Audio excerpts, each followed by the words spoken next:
What's happening, guys? It's Mike's Little Dragon channel, and I picked up this book today at the comic book shop. I didn't really know much about it other than it was by James Tynion. It's called Exquisite Corpses. I hadn't heard anything about it, but I was kind of looking for some stuff to pick up because I hadn't been in the shop for a while, and I was really looking forward to doing a whole bunch of reading. And actually, for the first time in about a month, I had time to actually walk around and look at stuff. And the cover here caught my eye. You know, lady in a fox mask carrying a bloody sword. That definitely stuck out.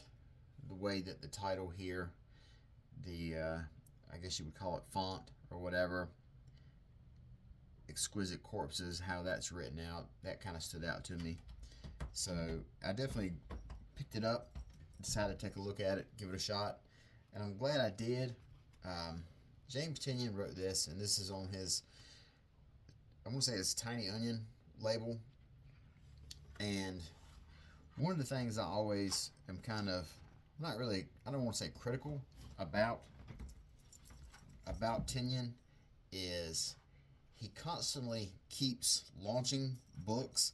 You know, he always has books coming out, and I guess that's a good that could be a good thing and a bad thing, you know, because it could be a bad thing if he keeps launching books and doesn't pay attention to the stuff he already has out there, you know. But if all of the books are good, then it's not a problem.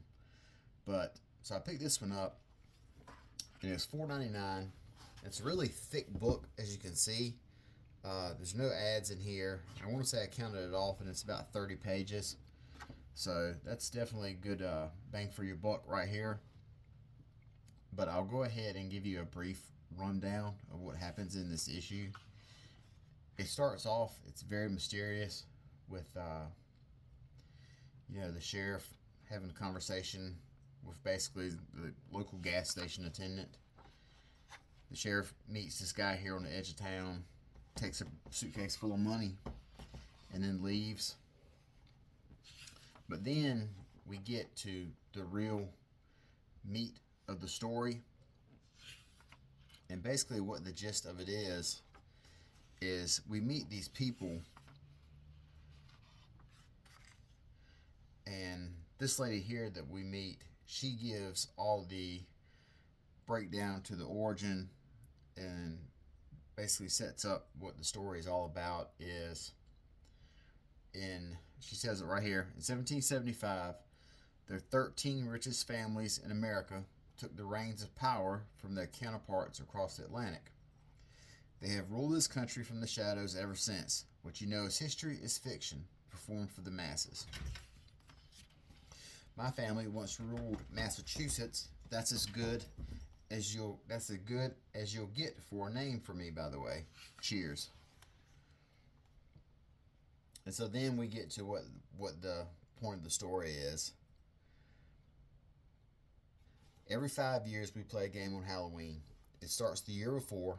Each competing family draws one of 12 cards, presenting a weapon used in every game since the first. The ruling family's job is to find a small town in some local corner of America and seal it off from the rest of the world. The killers are dropped off into the battlefield on Halloween night, and they must hunt and kill each other until there is a single survivor. The family whose killer survives to the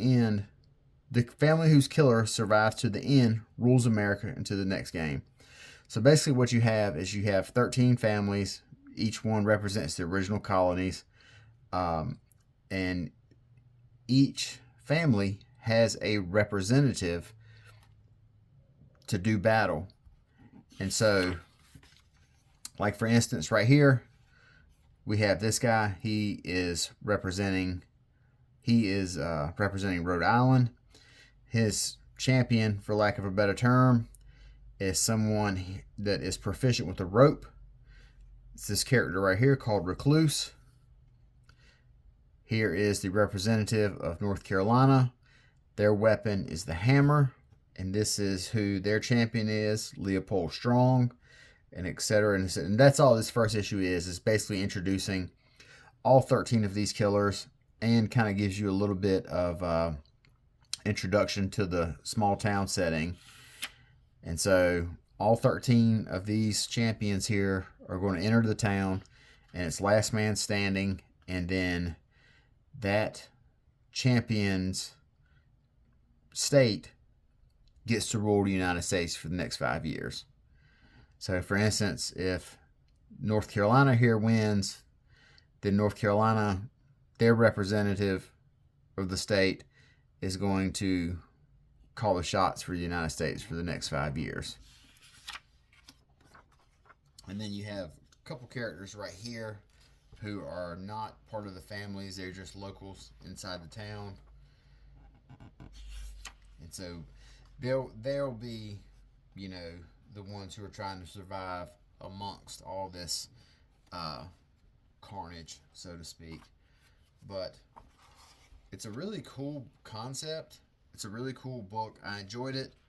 The art, while nothing very flashy or, you know, groundbreaking, it is very, it fits the story. It tells the story really well. It conveys a whole lot without having to do a whole bunch of, you know, cutting edge panels or, you know, techniques or whatever. It's just real basic, solid storytelling artwork. But I'm not sure if this just came out this week or last week or whatever, but Exquisite Corpses by James Tynion. It's an Image book. I'm not sure how long it's going to run with a premise like this. You know, 13 enter a town, only one can live. I would imagine that it has to be a miniseries. So it has to how long that miniseries will run. I don't know, but I don't really see it as being an ongoing. I definitely see it as being a miniseries. I don't know much about it because I picked it up out of the blue, so I'm just speculating. But Exquisite Corpses, if you see it at your shop, check it out. Like I said, I really enjoyed it. It was $5, 30 pages. It's good value. It's a lot of story in here for your money. So it's another solid creation by James Tynion. He can add it to the list of books that he is putting out. And this one is another one that's just as interesting as the rest of them. So till next time, you guys take care. Have a good night. Bye-bye.